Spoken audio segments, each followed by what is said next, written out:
Quelle était cette vision qu'Israël avait perdue et vers laquelle les prophètes cherchaient à faire revenir le peuple? Quelle était la véritable raison de la vocation qui avait conduit Dieu à étendre sa main sur Israël et qui donnait un sens et une véritable signification à l'existence même d'Israël? Le mouvement de Dieu a été le suivant. Il y avait des nations, des peuples dispersés sur toute la terre. Parmi ces nations, Dieu a pris un homme, Abraham, et l'a placé. C'est une manière de parler au centre de ces nations. C'est là le point de vue spirituel de la géographie divine. Ensuite, Dieu, à partir de la descendance de cet homme, a formé un peuple qu'il a placé au centre des nations, distinct des nations, parfaitement distinctif, mais au sein des nations. Après cela, Dieu a formé ce peuple avec des principes célestes.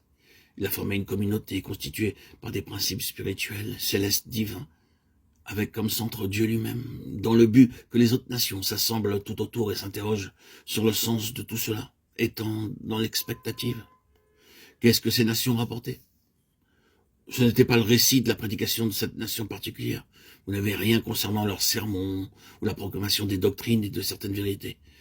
Mais ceux qui ont regardé ont été conscients que Dieu, le seul Dieu vivant et véritable, était là. Il n'y avait pas de méprise, il n'y avait pas d'autre alternative, ils devaient le reconnaître. Dieu était là. C'est parce que ce peuple était constitué sur la base de principes divins et célestes que Dieu était présent. Et la présence de Dieu était perceptible tout autour, là où allait ce peuple. Même avant l'arrivée de ce peuple, quelque chose commençait à se manifester. Écoutons Rahab. Qu'a-t-elle déclaré aux espions? Israël n'était pas encore là, mais elle a dit, nous savons tout à votre sujet, nous savons ce que vous représentez, nous en avons entendu parler. Déjà la crainte qu'aspirait ce peuple les avait précédés. Nous voyons dans cet épisode quelque chose de la puissance spirituelle qui n'a pas besoin de paroles pour s'exprimer.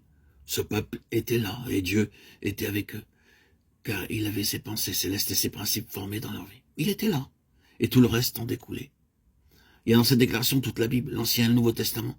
Selon l'Ancien Testament, quelle était la divine vocation d'Israël? Elle ne consistait pas tout d'abord à dire des choses concernant Dieu, mais à représenter Dieu au milieu des nations. Dieu est au milieu d'elle, elle n'est point ébranlée. Psaume 46, 6. Le Seigneur est ici. Pouvait-il y avoir une plus grande chose? C'était cela leur vocation. Vous pouvez dire que dans l'Ancien Testament c'était un type, mais c'était bien plus qu'un type. C'était très réel, c'était un fait. Quand nous considérons le Nouveau Testament, nous sommes conscients d'un double développement. Premièrement, Dieu est là, présent dans la personne de son Fils, Jésus-Christ. Son nom est Emmanuel, Dieu avec nous. Et tout ce qui concerne sa personne se rapporte à Dieu également de manière toute personnelle. Il déclare que son corps physique est le temple de Dieu. Après cela, par sa mort, sa résurrection et son ascension, il est revenu dans la personne du Saint-Esprit en choisissant de résider dans l'Église, qui est son corps. Les choses alors se sont réalisées quasi spontanément procédant des intelligences du monde spirituel, non seulement parce que certaines doctrines étaient prêchées, mais à cause de cette divine présence.